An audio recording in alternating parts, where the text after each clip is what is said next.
د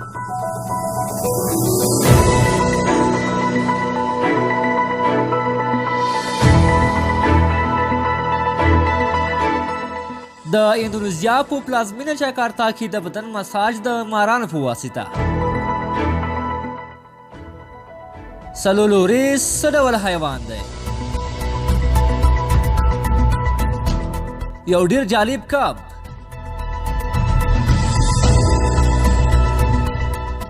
د نړۍ تر ټولو خطرناک ټاپو.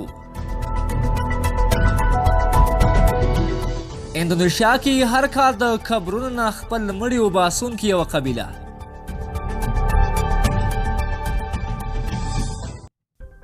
سلامونه او نیکې هیلې، زه ګلاب ظهیري یم او تاسو د ګلاب یوټیوب چینل ګورئ. د اندونیزیا په پلازمینه جاکارتا کې د بدن د مساج یعنې چاپی کولو یو مرکز کې د پیتون مارانو په وسیله مساج درکوي. دا ماران غټ غټ دي چې چل نه کوي، ډیر پاسته دي او دې ته یې روزلي چې څنګه سړی چاپي یعنې مساج کړي.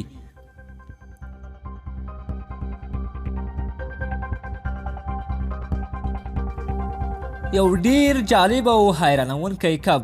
نیوزیلینډي کب نیونکي د خپل هیواد په سمندري اوبو کې داسې کب نیولی دی چې بدن یې کاملا شفاف دی او یوازې له نارنجي رنګه ځګونو څخه یې نور په بدن کې څه شی نه ښکاري. کب نیونکي د نیوزیلینډ هیواد د کاریکاري ټاپووزمې شمال په 340 کیلومتره کې دا کب نیولی دی او چې له نیولو وروسته یې خپلو نورو ملګرو کب نیونکو ته ماهی وروښود، هیڅ یو هم ونه پیژنده او نه یې له پخوا څخه داسې یو کب چیرته لیدلی و. خو د برطانیې د پیلموس د ملي سمندري کوریم کارکوونکي د دې حیرانونکي کب په پیژندلو بریالي شول او د دې عجیب کب نوم یې سلپا مګزیما اعلان کړ. د دې مرکز د څېړونکو په وینا د دې سمندري کبانو بدن د بوشکې په ډول دی او دا چې بې رنګه سپین رنګ لري دا یې هم د کب نیونکو پر خلاف د بدن دفاعي قوې یو ډول دی چې کب نیونکي یې په اساني په اوبو کې پیدا نشي کړی.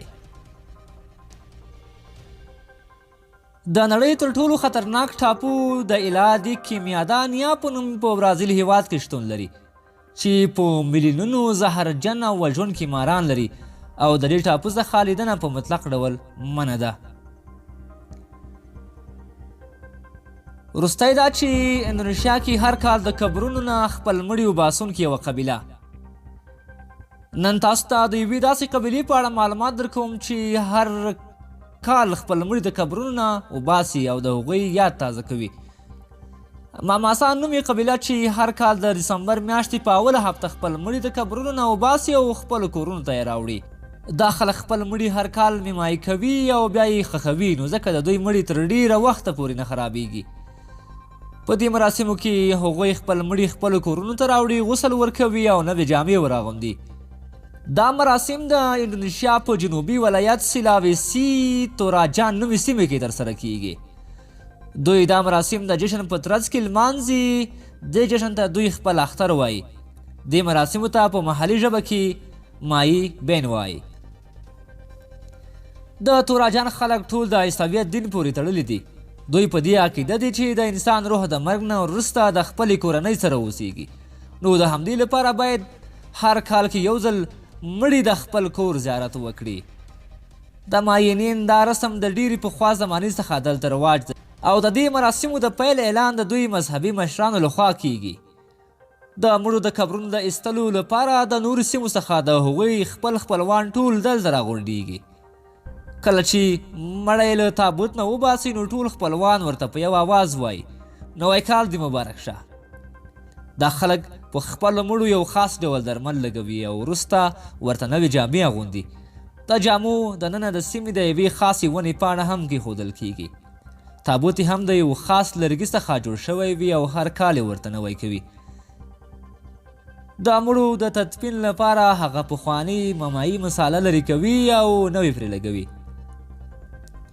د ماشومانو د مړو په تابوتونو کې د لوبو ډیر سامانونه هم کیښودل کیږي.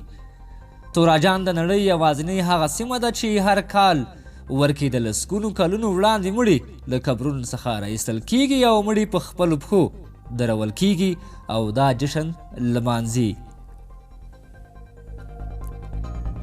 د نورو هر ډول جالبو معلوماتو لپاره زمونږ سبسکرایب او د خپلو ملګرو سره شریک کړئ او خپل نظر مو هم راته په کمنټ کې پرېږدئ.